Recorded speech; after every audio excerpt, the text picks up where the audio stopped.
Ouais, c'est genre, enfin des où il y a des, comme des, je sais pas, des bungalows ou des vannes, genre.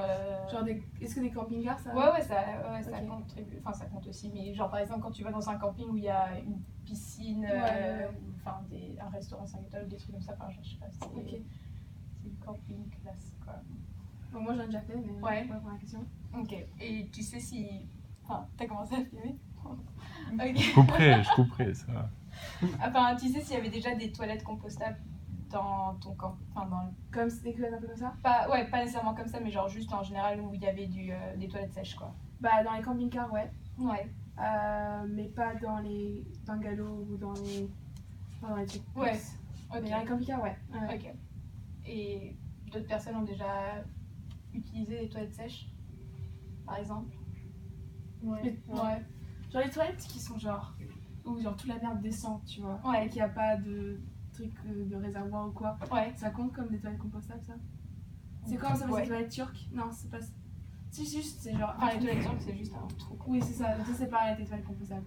Non, les toilettes turques, ça utilise quand même de l'eau, donc c'est pas. Ok. Non, mais moi je parle déjà. Ouais, donc juste compostable et pas c'est juste le fait que ça utilise de l'eau pour. Voilà, là il n'y a pas d'eau. En gros, c'est vraiment, ça diminue remarquablement la consommation d'énergie quoi. Mais il y a des toilettes sèches genre dans d'autres scénarios que camping que genre, on aurait pu parce que j'essaie juste de penser genre par exemple dans des écoles. Non bah même dans des écoles peut-être mais même par exemple genre des porta potties like c'est des toilettes sèches. Il peut y en avoir. Pas tout le temps. Les porta potties sont utilisés toilettes sèches, mais il peut y en avoir pas mal. En gros là eux ils ont choisi de viser le glamping market parce que ils ont estimé que c'était un grand marché qui se développe de plus en plus en Amérique du Nord surtout particulièrement et que c'est des personnes qui seraient prêtes à payer une certaine somme d'argent pour un tel produit. Juste ouais. J'ai pas bien compris, je crois qu'Alexis m'avait déjà expliqué, toi je crois que vous l'avez déjà re-expliqué là, mais une troisième fois. Pourquoi est-ce que vous avez pas pu en Inde? Genre pourquoi est-ce que... Alors en fait en Inde, tout était bon, tout était prêt, le produit était adapté aux familles qui l'utiliseraient. Tout était prêt, le seul problème c'était que bien que le prix soit moins élevé que pour des toilettes normales qui utilisent une chasse d'eau normale, les familles n'étaient pas prêtes à payer le prix des toilettes qu'ils avaient créées. Et en plus, il y a une... comment ils appellent ça les $7 qu'ils doivent donner par mois. En gros, c'est un fee pour le service qui va collecter justement tout le human waste. Du coup, ça c'est RevolOOtion qui prend cette fee-là je crois que c'était par mois.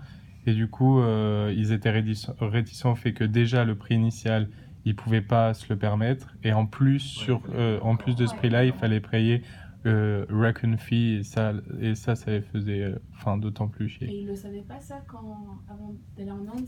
Ils savaient, quand ils ont essayé when they tried to implement it in India, everything was okay. When they did the first analysis, they saw that the people were willing to buy it, but the problem is that with the whole production and everything, I guess it was too high. Okay. But let's say the price was about $150. It was a lot to pay up front.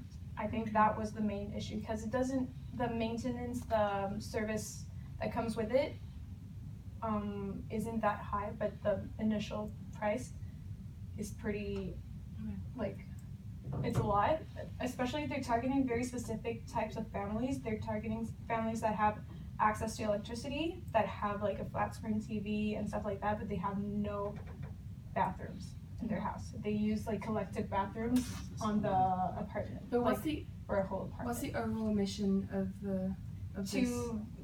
To be able to give personal toilets to families. Okay, basically. So those who don't have necessarily have toilets. Yeah. Because there's the whole issue of open defecation, which leads to it's a vicious cycle basically, and it actually leads to increased rapes and sexual violence and stuff like that. So it's a whole systemic issue that they're trying to fix by Then why are they targeting the glam Yeah, how So, would yeah. glamping like help India? Yeah. Exactly. So that's what we're trying to figure out here. Their initial idea was to sell these toilets to the glamping market so they can make enough money to lower the costs in India. Because the glamping market targets wealthier people that would be willing to pay a certain price for a certain product and service. But wouldn't they be willing to pay the price of a good service? Though they would be willing to pay good toilets. Because if it's glamping, it's like glamorous camping.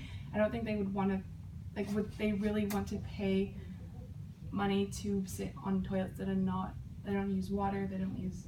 Well, that's what we're trying to figure out. That's why we sent a few messages to glam sites in North America.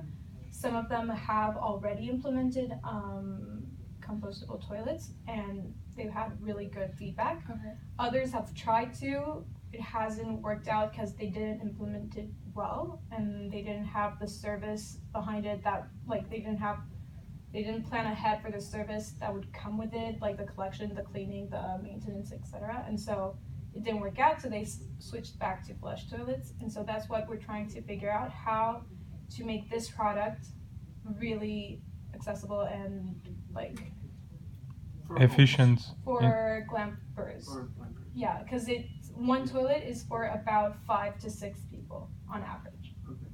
And then the collection happens every Yeah, 2 but like weeks. 1 to 6 like people, Like, because you know in glam sites it's like a yurt, for example, where like it's a family of Yep. 2 to 4 or more. And so that's why they're targeting glam sites and not, for example, like national parks or schools, etc., because they can't regulate the number of people that would be using the toilet. And so that's why they went to glam sites. Okay. But yeah, that's basically it. And yeah, do you have any other questions? Because that's what we're trying to figure out, how to make this product really like how to make glam sites really want this product basically, and like make it attractive.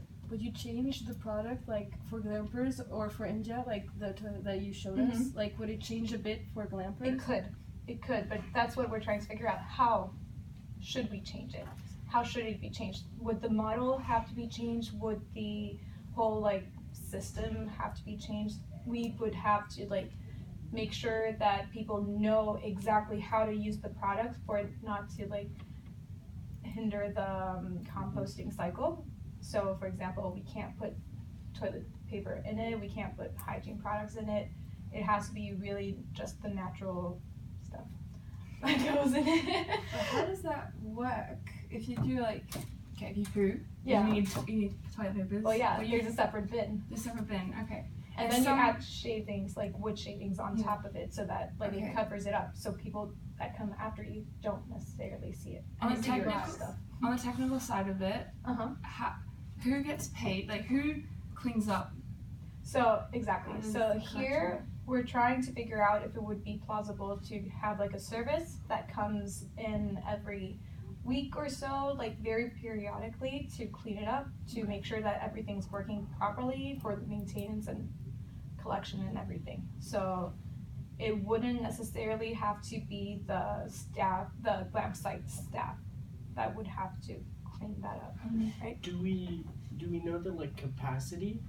Because I feel like that would be maybe a problem, like how much the reserves Yeah, can hold. 'Cause So- if you have to like change Change it often, very that's often. going to be an issue. exactly. So that's why they're limiting it to a family of about 4 to 5, so that on average we'll know how much. Okay. And right now collecting. we don't know, like on I average, how think much. It would be about 2 weeks. 2 That's weeks, what I okay. understood. Okay.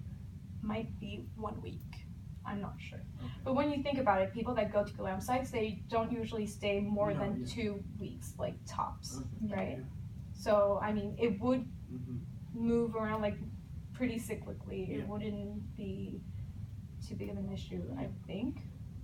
Maybe it might be. And then we're trying to figure out if like an app signaling like the overcapacity, like we don't know exactly yet. We're trying to figure out recommendations as well, how we could change the product to make it more adaptable to the glamping market.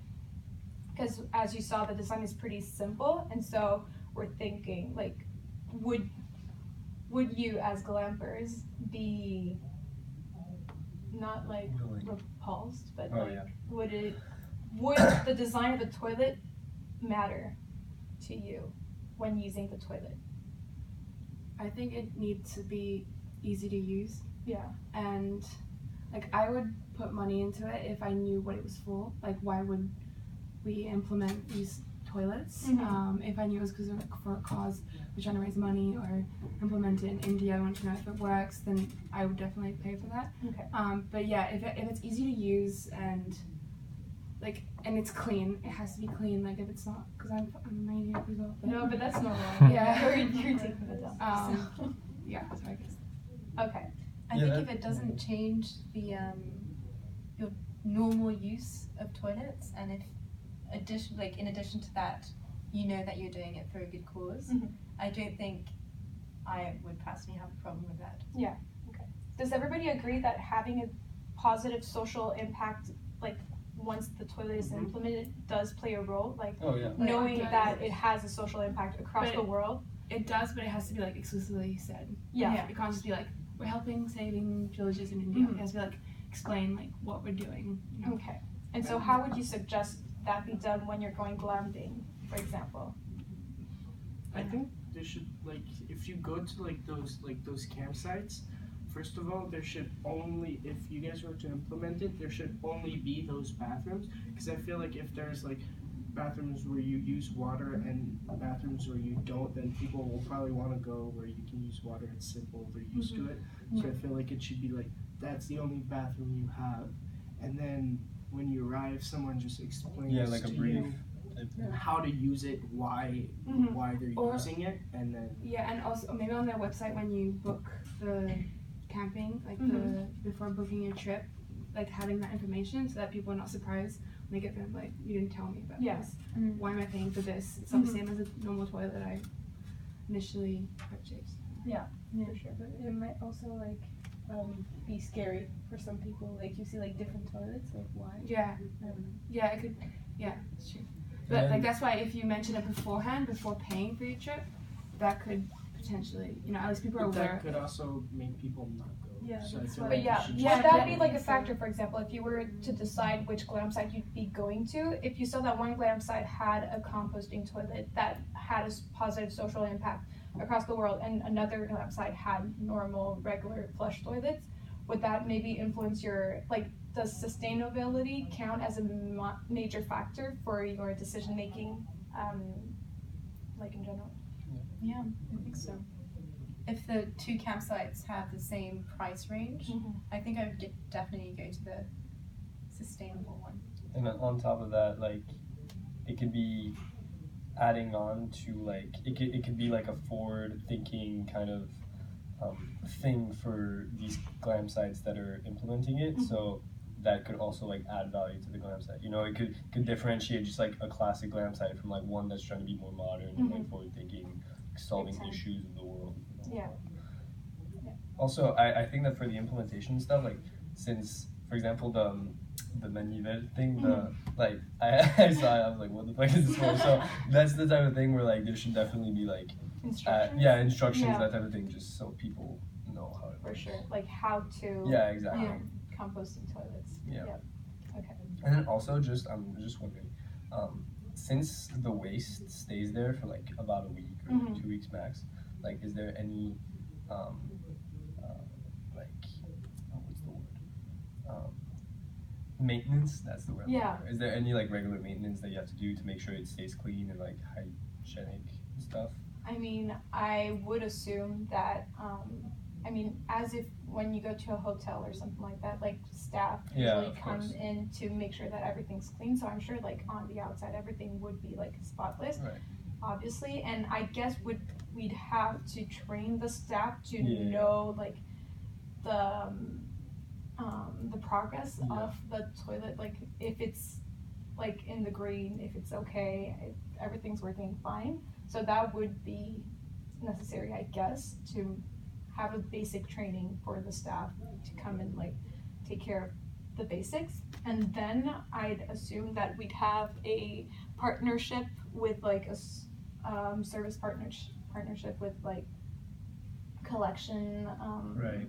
Yeah. collection services and stuff like that. Yeah. Because I'm just thinking, because I know like a lot of people would probably be used to like going glamping and doing their thing. So. Ils ont des idées pour le service. Demande s'ils ont des idées pour le service. Ah oui. Attends, continue ta. Just like super quick. I know that a lot of people are like pretty conservative about all that stuff, and so they're gonna have to change their behavior. Yeah. So I'm sure like if you also during like the brief type thing that we talked about, if like there's actual facts that like reassure people like that it's really effective, that it's super clean and stuff. Yeah. That like it'll be cleaned like regularly and everything. Not just like when the waste is too filled up, you know. That would, I feel like that would That's reassure where maybe if people like the conservative people who don't feel like they wanna, like they have to change their behavior, maybe give them like the option of having, well, we have toilets that are more sustainable and toilets that are not. You can have like you have the choice of choosing the preference, like the toilet preference in some ways. So would that like kind of contradict what he said about like having the same toilet everywhere so that they don't really have a choice? Yeah, well, or because if you impose it to everyone, and imagine regular people who go to the campsite each year, and suddenly their habits has changed, and they're not going to be willing to probably go back unless they know about these toilets and they're like, okay, well, I will make the effort of changing my habits, but. So for those people, maybe just to give them a choice to be like, okay, want to go green, you can get these toilets, and maybe offer them a lower price range or something. If you want to keep using the toilets and waste water, then go with this one. You know, like just having an option so that people are not scared. So do you think it would incentivize them, like being able to pay a lower cost to be more sustainable, even though that it's way more expensive for the owners to implement the product like at first? I don't know. Like Can I answer that? Yeah, sure. So I actually like think it should kind of be done the opposite way, just because if you give them a choice, since they're like conservative people, that's the thing, like conservative, they're kind of like scared of change, and so they're not gonna want to go to those green things, or they like that's the thing. Then the campsite's just gonna lose the. No, because like I think if there's one option, people are gonna realize that using it is actually not that bad, and that's how you really change someone's habit and a way of perceiving things. If you give two options, one they're used to and one they're not, they're normally going to go to the one they're used to. But if you make them go to this sustainable one, they're going to realize it's not that bad using it, and that's how you change the ways of thinking. I agree. And then there's like the word of mouth, like, oh yeah, I actually used it, it's not that bad. Like I agree with that, but like for the conservative people, I'm just scared that, especially in North America where there are a lot of conservative people and who go to campsites, and like I'm just scared that they would lose their clientele on the economic side of things. Like I'm just scared that they wouldn't. Yeah, but at the same time, having the choice makes like the compostable toilet look like less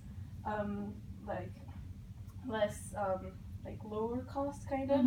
Like it would be like the how do you say?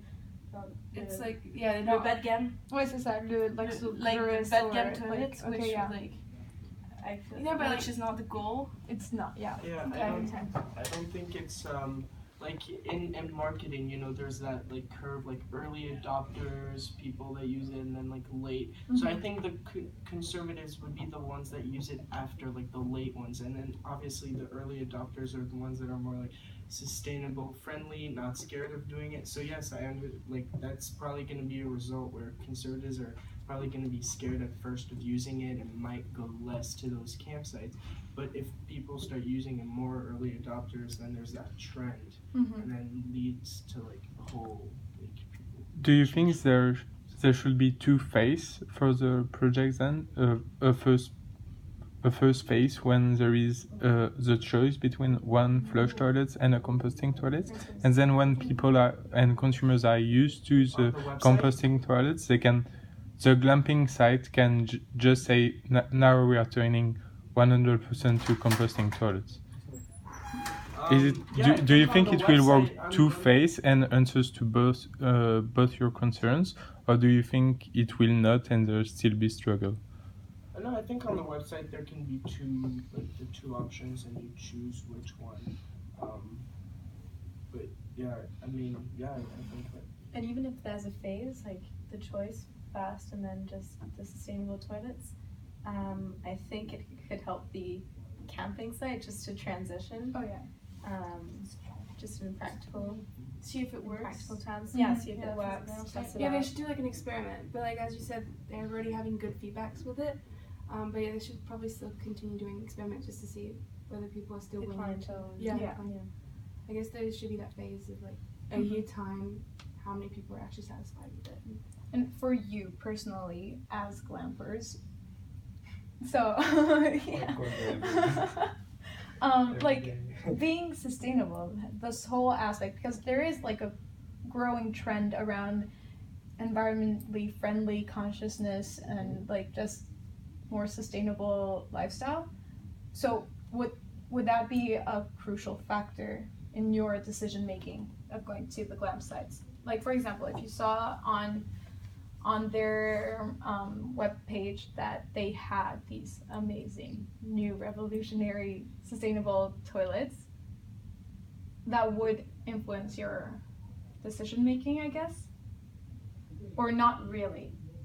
No, so yeah. For me. Like it, I think So that- it would I mean, half think- half. there would be a better image for the company because Uh-huh. it'd be like, oh wow, I went green. Like, and no, it's true. Like it's brand empowerment. But yeah, I don't think like It wouldn't be a No. decisive like no. okay, Not no, Yeah. yeah, For me, yeah, definitely. yeah, and yeah. So 2 no's, 3 yes. I just wanna. So glamping, I'm obviously super familiar with glamping. I go there like every weekend. But also, so I'm guessing that for glamping there are certain sites that are like a bit more modern and stuff than others. Because luxury is like there's two kind of facets of Yeah. luxury. There's like very classic luxury and then very like modern luxury. Mhm. So I'm guessing that some of the more modern like sites, the people that are probably going there, like it could definitely add value to the brand. So I'm guessing that for those consumers in the first place, they would probably like have sustainability as like a huge impact. Mhm. But then the more classic ones, I'm thinking like those are the ones where you want to have those two toilets. Those are the ones where you want to That's really give true, people yeah. choices because those are the ones where like the consumers are Used more- to old yeah, exactly, habits exactly. and, They like, have yeah. they have everything like that Mhm. they already they know everything already, so they don't want to change. I'm just thinking. And So, yeah, even if definitely. it's like an older version for like glamping, I still think that if everybody uses it, you're not gonna be the person who's like, I can't use this, Yeah. you know, and like you get used to it pretty quickly, and like it starts like it's funny after you're like, oh, it's like That's It's like true. the- change. It's just glamping for me. And like as we said, it's like the Right. glamorous camping. Uh-huh. So it's people who aren't actual real campers and who just pay like no, who don't To be in nature. like to be in nature. Like they don't But with comfort. Yeah, with comfort. It's like my family's exactly like, if we go camping, we do not go under tents and in the nature. Like I Yeah. would love to, but my parents know. They're just like, no, I prefer having comfort and being in this like little house. Okay, Yeah. so like glamping, you necessarily want to have this comfort and where you have nice beds and you have. But you're living in nature, but you're having nice beds, you have nice food, you probably have 5-star. Yeah, so it's like, I don't know whether it's the market, like it's the grown market to target straight away. You see what I'm saying? Okay. It's like, I would more, like I'd see campers going towards that choice because anyway, they, like when they go camping, they necessarily, like they do their besoin in nature anyway. So like, Yeah. I think they would be more willing to contribute to that. But I think what we're trying to show is that composting toilets aren't necessarily uncomfortable, and they don't Okay. necessarily. They can be modern, and they can Okay. be like adapted to this type of clientele. That's what we're trying to show, that there should be a kind of mindset change around like, oh, I'm just going to use the flush toilets because it's like what I'm used to and it's way easier, but it's not, because when you think about it long term, Okay. composting toilets have a lot more benefits Okay. in the long run, and also like physically speaking, when you use a composting toilet, there's no big difference between like flush and composting. Would people that have used composting toilets agree with this statement? I was surprised. Yeah, right? I was really, really surprised. I was Because people expecting don't something really know. gross, but it wasn't. But it's not that It was gross. smelly. It was. No. No, it's true. Like, yeah, in camping car, like Yeah. camper vans, yeah, it's true. It's not that. But can some of those compost toilets, like, can you put toilet paper in it? Because I like think the ones I use, you could put toilet paper in it. So it Yeah. depends Does that mean they're not how compost or? it depends how they decide to treat the waste. And so yeah, and here I assume they would recommend not putting the toilet paper in because it would kind of damage the whole cycle of the composting, because they want to use the compost to make fertilizer or eventually maybe create like biofuels and stuff like that. And so the toilet paper would keep it. But how would they, like, 'cause someone can just by accident. Yeah, Like, how would so they that's why control- it would have to have like a phase where they're like just trying to generally like explain the concept to the customers, Okay. more or less. So I guess there would be like transition phase where it wouldn't be perfect, but yeah. Otherwise, service-wise, would you have any ideas? Is that the question you wanted? Okay. Would you have any ideas how the service might work? How, like, which partnerships might help the product sell more or less? Like, not having to be responsible for the maintenance or collection of the waste. I think that would help for glamping sites. Yeah. Like that the staff doesn't have to pick up the Mhm. waste. I think that would be like beneficial, like better for them. From their point of view, I imagine Mm-hmm. that they wouldn't be like, from the beginning, wouldn't be like really motivated to pick up all the waste from all their clients. Yeah, but if they're in the middle of nowhere, like if it's a county site that's like, say 2 hours away from an actual city, the people in charge of collecting the waste are not gonna go to the camping site, take it out, and come back. Like, I think it'd be more efficient if it was a staff, but they get a compensation for them to do it because it's not glamorous, but some it has to be incentive. done. So yeah, it has to be done anyway. So like some incentive. I just think that having the staff do it's just like more efficient. Mm-hmm. But Well, it depends, because either way, like the company has to come pick up the waste anyways to do something with it, right? You said that it's gonna become like biofuel or something, so like they have to come pick it up at a certain point. Yeah. But then maybe it's more efficient for like staff to. But even like you have to train the staff in the glamping sites, right? So yeah, if but the yeah, company's coming to pick it up, they train their own staff that by themselves, and I don't know.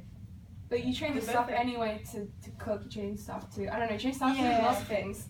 So why not add that? Yeah, for sure. I mean, I think that you can have two options depending on how far away the camping site is from a city or from human life, I guess. How far are glamping sites from one another? Are they I think it really depends. No, of course. I'm just asking, like, if I there's mean, like I in the think US, there like a are place where it's a super lot concentrated. of glamping sites, especially in North America. It's such a big territory, but I mean, it would be mostly secluded, I think, because like people want to be Yeah. reconnected with In nature, but at the same and- time be comfortable in there. Exactly. Yeah. So I would assume that they'd be very, very sparse, and Right. so that would be Yeah. another. Maybe it could even be possible that the like companies that like collect the reserves and all that, Yeah. right? They like the companies that make biofuels or will transform into like just like fertilizer, etc. They can come pick it up. You have someone who just goes from site to site. Yeah, but that's the that's Yeah, how no, for sure. they would make. Yeah, no, I mean, of course. Also, how do you dispose of it? Do you guys know? Does it go from? No. Sorry, maybe I shouldn't have asked. No, it's fine. It's a fair question. So how do they dispose of it? What I understood is they collect all the waste, send it to a processing, so they wouldn't be responsible of the processing of the waste, but yeah, so it would be another separate company Okay. responsible for the whole composting cycle and everything, Okay. and just transforming it into whatever they want it to be transformed into. I think their main goal is to transform it into fertilizer, Right. so that requires a certain process. Yeah, right. I Okay, don't yeah, have that's expertise. what I was asking, because I think that definitely can come into the whole how you do disposal service, the Mhm. people that are dealing with it. Because if you are not gonna be keeping the waste on the campsite, you're just gonna be bringing it somewhere. Mhm. Maybe there can be a specific person that whose job is actually to go from campsite to campsite and bring all Okay. the waste to the Yeah. processing site and then do the whole thing. I'm just thinking from No, all that the info that I could have. work. So that would be just a general collection service. Yeah, exactly. Responsible Exactly. from transferring it Yeah. from point A to point B. Okay, yeah, that could work. Okay, do we have any other questions? Oh yeah, what would be your main concerns as male, females, when using the composting toilets, for example? I mean, not necessarily male, females, or just general regular users, non-regular users, just general concerns, thoughts Well, it when would using be, composting toilets. to really make sure that everything is the waste is collected regularly. Regularly. Because if it starts to build up, Yeah. you don't want to have that. I don't think so. Yeah, no. Also, just it's interesting because from a women's perspective, that time of month comes in. I think it's because you already feel disgusting when you have them. It's just it has to be clean. It has to be and collected and having separate bins. Keeping that kind of just in case it's the time of month place. Yeah. Yeah, because